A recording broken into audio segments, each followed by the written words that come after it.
In the quiet town of Alderbrick, nestled deep within a forest, there stood an old, decrepit mansion that no one dared to enter.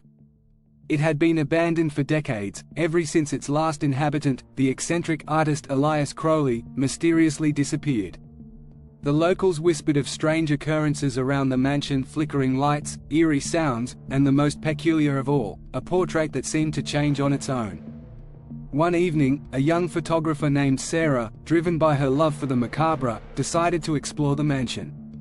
She had heard the rumors but dismissed them as mere superstition. With her camera in hand, she ventured inside, her footsteps echoing through the empty halls. The mansion was a labyrinth of dust-covered rooms, each filled with forgotten relics of a bygone era. As she wandered, she noticed the air growing colder, her breath visible in the dim light. It was then that she stumbled upon a locked room at the end of a long corridor.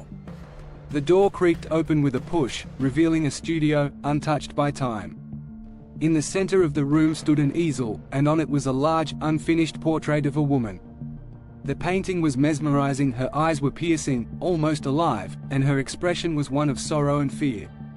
Something about the woman felt hauntingly familiar to Sarah. As she raised her camera to take a photo, she heard a faint whisper behind her, "Help me." Startled, she spun around, but no one was there. The room was empty. She turned back to the painting and gasped. The woman's expression had changed, her eyes were now wide with terror, her mouth slightly open as if she was trying to scream. Sarah's hands trembled as she snapped a photo, but the camera wouldn't work. The battery was dead, even though she had just charged it. The whispering grew louder, the words clearer, "He's coming, don't let him find me." Panicked, Sarah backed away, her heart racing. The room began to spin, the walls closing in. She stumbled out of the studio, desperate to escape, but the house seemed to warp around her. Every turn led her back to the portrait room. Desperation clawed at her, and she looked back at the painting one last time. The woman's hand now reaching out of the canvas, her fingers stretching towards Sarah, pleading. "Help me!" the voice shrieked, now deafening. Sarah, driven by a force she couldn't explain, reached out and touched the painting. The moment her fingers brushed the canvas, a surge of icy cold ran through her, and she was pulled into the painting with a jolt. The world around her faded, and she found herself standing in a vast, dark void. Before her stood Elias Crowley, his eyes empty and soulless. "You shouldn't have come," he said, his voice a hollow echo.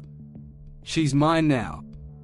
Sarah realized with horror that she was now part of the painting, trapped alongside the woman, their fates intertwined. As she screamed for help, the studio door was slowly closed, sealing them inside the cursed portrait forever. Back in the town of Alderbrick, the mansion stood as it always had, silent and foreboding. But if you dared to peek through the cracked windows, you might catch a glimpse of a new addition to the haunted portrait, a young photographer with terror in her eyes, forever frozen in the moment she tried to escape.